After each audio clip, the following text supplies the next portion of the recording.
Chapter 36.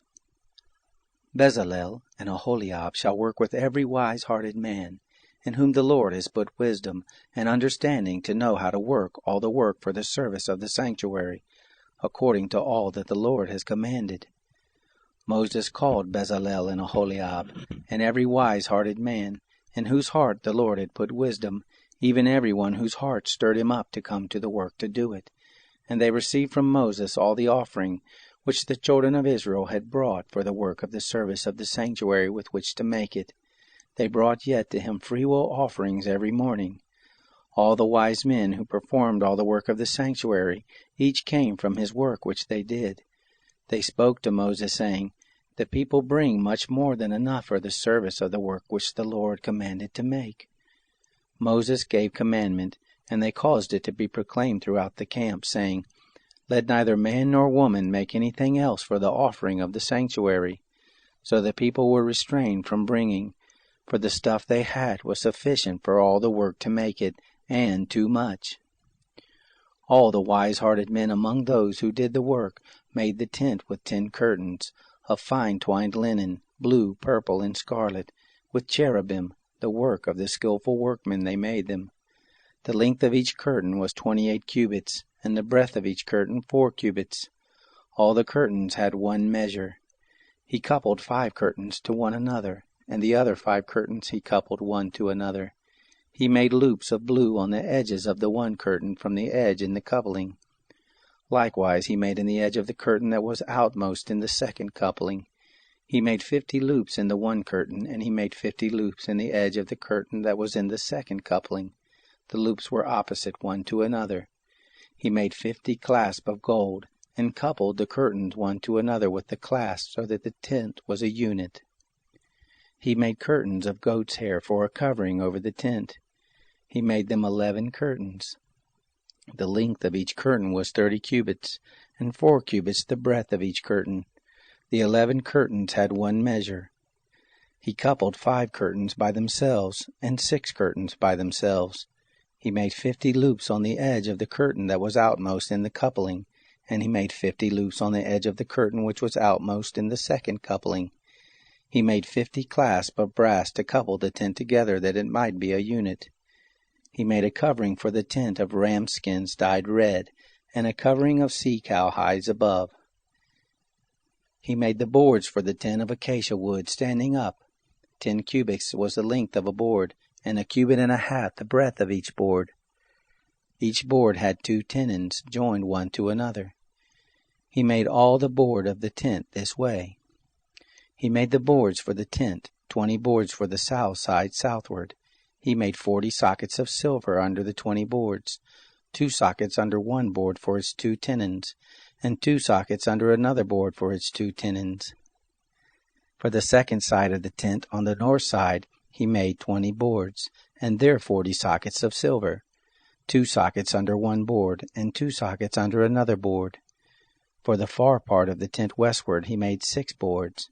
He made 2 boards for the corners of the tent in the far part. They were double beneath, and in like manner they were all the way to the top of it, to one ring. He did thus to both of them in the 2 corners. There were 8 boards, and their sockets of silver, 16 sockets, under every board 2 sockets. He made bars of acacia wood, 5 for the boards of the one side of the tent, and 5 bars for the boards of the other side of the tent, and 5 bars for the boards of the tent for the hinder part westward. He made the middle bar to pass through in the midst of the boards from the one end to the other. He overlaid the boards with gold, and made their rings of gold for places for the bars, and overlaid the bars with gold. He made the veil of blue, purple, scarlet, and fine twined linen with cherubim. He made it the work of a skillful workman. He made 4 pillars of acacia for it, and overlaid them with gold. Their hooks were of gold. He cast 4 sockets of silver for them. He made a screen for the door of the tent, of blue, purple, scarlet, and fine twined linen, the work of an embroiderer, and the 5 pillars of it with their hooks. He overlaid their capitals and their fillets with gold, and their 5 sockets were of brass.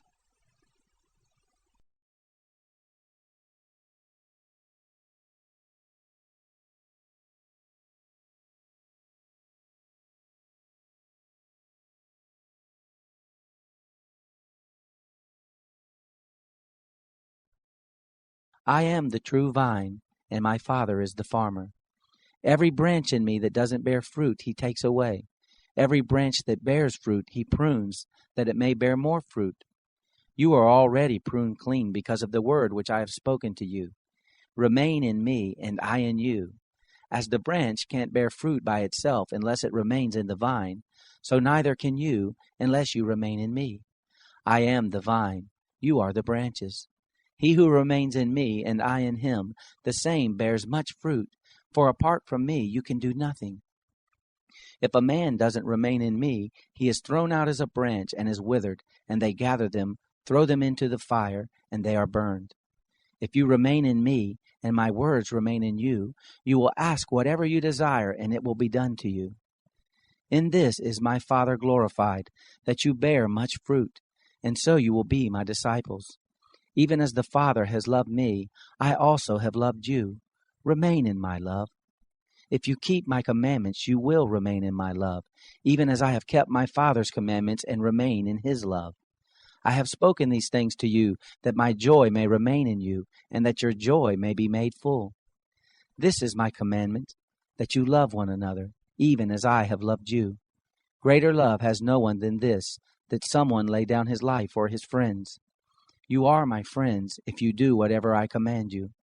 No longer do I call you servants, for the servant doesn't know what his Lord does. But I have called you friends, for everything that I heard from my Father I have made known to you. You didn't choose me, but I chose you, and appointed you, that you should go and bear fruit, and that your fruit should remain, that whatever you will ask of the Father in my name, he may give it to you. I command these things to you, that you may love one another. If the world hates you, you know that it has hated me before it hated you. If you were of the world would love its own. But because you are not of the world, since I chose you out of the world, therefore the world hates you. Remember the word that I said to you, a servant is not greater than his Lord. If they persecuted me, they will also persecute you. If they kept my word, they will keep yours also. But all these things they will do to you for my name's sake, because they don't know him who sent me. If I had not come and spoken to them, they would not have had sin. But now they have no excuse for their sin. He who hates me hates my Father also. If I hadn't done among them the works which no one else did, they wouldn't have had sin. But now they have seen, and also hated both me and my Father. But this happened so that the word may be fulfilled which was written in their law. They hated me without a cause. When the Counselor has come, whom I will send to you from the Father, the Spirit of truth who proceeds from the Father, he will testify about me. You will also testify, because you have been with me from the beginning.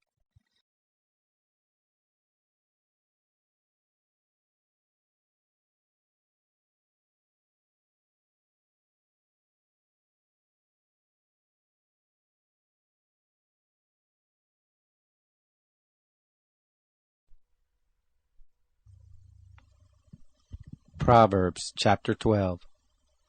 Whoever loves correction loves knowledge, but he who hates reproof is stupid. A good man shall obtain favor from Yahweh, but he will condemn a man of wicked devices. A man shall not be established by wickedness, but the root of the righteous shall not be moved. A worthy woman is the crown of her husband, but a disgraceful wife is as rottenness in his bones. The thoughts of the righteous are just, but the advice of the wicked is deceitful. The words of the wicked are about lying in wait for blood, but the speech of the upright rescues them. The wicked are overthrown and are no more, but the house of the righteous shall stand. A man shall be commended according to his wisdom, but he who has a warped mind shall be despised. Better is he who is lightly esteemed and has a servant, than he who honors himself and lacks bread. A righteous man regards the life of his animal, but the tender mercies of the wicked are cruel. He who tills his land shall have plenty of bread, but he who chases fantasies is void of understanding. The wicked desires the plunder of evil men, but the root of the righteous flourishes. An evil man is trapped by sinfulness of lips, but the righteous shall come out of trouble. A man shall be satisfied with good by the fruit of his mouth, The work of a man's hand shall be rewarded to him. The way of a fool is right in his own eyes, but he who is wise listens to counsel. A fool shows his annoyance the same day, but one who overlooks an insult is prudent. He who is truthful testifies honestly, but a false witness lies. There is one who speaks rashly like the piercing of a sword, but the tongue of the wise heals. Truth's lips will be established forever, but a lying tongue is only momentary. Deceit is in the heart of those who plot evil, but joy comes to the promoters of peace. No mischief shall happen to the righteous, but the wicked shall be filled with evil. Lying lips are an abomination to Yahweh, but those who do the truth are his delight. A prudent man keeps his knowledge, but the hearts of fools proclaim foolishness. The hands of the diligent one shall rule, but laziness ends in slave labor. Anxiety in a man's heart weighs it down, but a kind word makes it glad. A righteous person is cautious in friendship, but the way of the wicked leads them astray. The slothful man doesn't roast his game, but the possessions of diligent men are prized.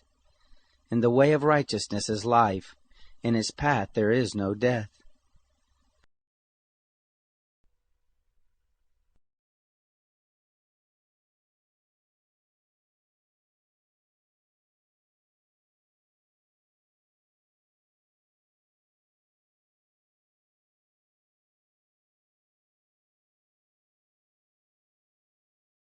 Be therefore imitators of God as beloved children.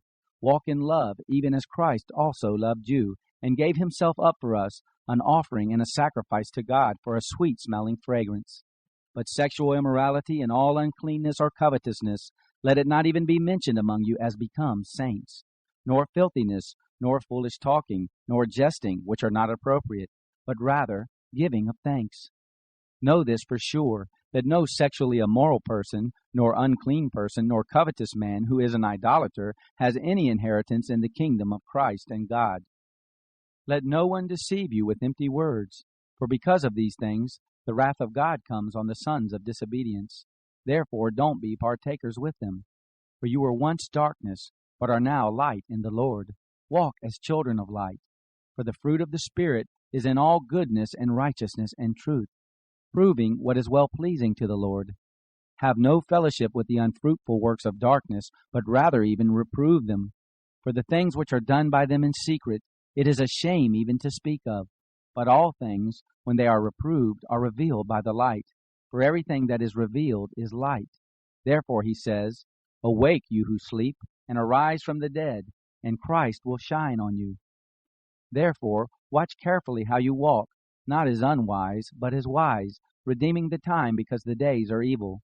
Therefore don't be foolish, but understand what the will of the Lord is. Don't be drunken with wine, in which is dissipation, but be filled with the Spirit, speaking to one another in psalms, hymns, and spiritual songs, singing praises in your heart to the Lord, giving thanks always concerning all things in the name of our Lord Jesus Christ to God, even the Father, subjecting yourselves one to another in the fear of Christ. Wives, be subject to your own husbands as to the Lord. For the husband is the head of the wife, and Christ also is the head of the assembly, being himself the Savior of the body.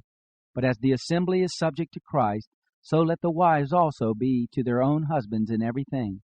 Husbands, love your wives, even as Christ also loved the assembly and gave himself up for it, that he might sanctify it, having cleansed it by the washing of water with the word, that he might present the assembly to himself gloriously, not having spot or wrinkle or any such thing, but that it should be holy and without blemish. Even so ought husbands also to love their own wives as their own bodies.